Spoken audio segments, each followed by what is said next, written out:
I worked in the field for many, many years, and it was very rare to see a camera woman.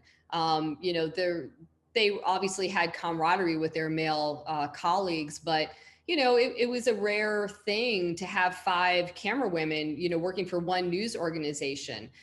It was really just incredibly unique. There were other, you know, female photojournalists out there covering these stories as well, but you know, it was just an incredible thing to discover that, you know, once I realized that there were 5 of them, I was like, wow, this is a great story. You know, this story needs to be told. My adrenaline gets going too when I think part of what they like is to know what's going on. There's a real desire to know what's going on around them and being able to capture it and capture as much as they can. Do you agree? Yeah, certainly. You know, I think one interesting thing they always talked about is that, you know, when you're looking through that lens, you don't always know exactly what's going on around you. You're vulnerable. And I think that's some of the times where, you know, Jane, you know, they've all been grabbed, you know, inappropriately, you know, because you're looking at this and you're trying to capture what you're trying to capture, and you're not always 100% aware of what's going on around you, and that can be challenging. But you know, they were really just incredibly dedicated and just powered through it.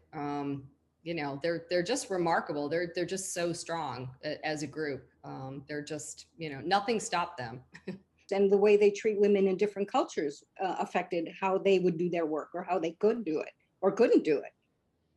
Yeah, you know, we didn't really include this in the film, but you know, working in Saudi Arabia was very difficult for them. You know, these are women who drove. You know, they weren't just camera women. You know, they also produced. They would edit. They, you know, had to get from point A to point B in really difficult places. And you know, to end up in a country like Saudi where they had to have, you know, a male producer make their hotel reservations or drive them places. You know, they always have stories about that. But I think that, you know, when they went into these, you know, more closed societies, they always tried to talk to women. And that was a really interesting thing. They always wanted to get to know, you know, some of these more women who were living in these closed cultures. And, you know, surprisingly, you know, we're often very much the same, you know, have the same hopes and dreams. What were some of the things they were most reticent about talking about? They were a little reticent in the beginning. And I always wonder, as I've worked on this film for over 3 years, if I was following a group of men, if they would have reacted the same.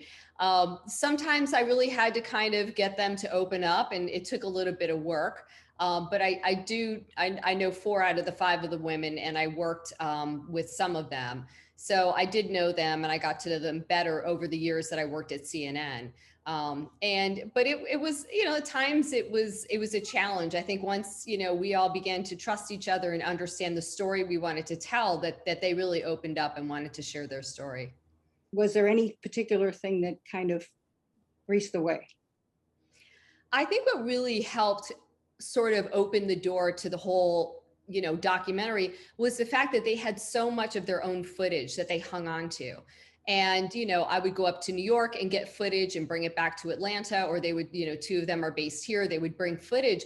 And when we started to look at it, they were like, wow, you know, I think they realized like they had such a body of work. I mean, they literally have covered history for almost 4 decades. And I think that really got them excited, you know, that they really realized like the gravity of their contribution as journalists. And, you know, all of the stories they covered, you know, the wars, the upheavals, the revolutions. I mean, literally from, you know, the first Gulf War through the Arab Spring. And Mary Rogers is still working today out in the field. So I think that's what really, you know, opened the door, was looking at the footage and the stories that they shot. What do you think made them so fearless? You know, fear is an interesting question. We talked about it a lot during this documentary. And I think even though they really appear to be fearless, you know, journalists do things that most people want to turn around and run away from. I think that they use fear as a tool, you know, really, like they would say, you know, fear is your friend. It tells you when you're getting too close. It gives you signs, you know, their own fear when they would be going into a situation. And part of the reason I wanted to make this film was to immerse people in the experience of being behind the camera, because I don't think we often think about who is actually taking these pictures. But, as incredibly brave as they are, I think that they used fear, as a tool to sort of help them survive in some of these really harrowing situations. Do you think that it's an addiction of sorts? Well, one of our characters, Mary, jokes that she's not an adrenaline junkie, that she wants to cover these stories. I really think it's more of a deep commitment, to spotlight injustices, to show the world what's happening. It does take a certain amount of adrenaline to be able to stay, in a really harrowing situation when bullets are flying over your head. You really have to keep it together, but I think it really is a deeper commitment to getting to the truth and showing people what's happening in places.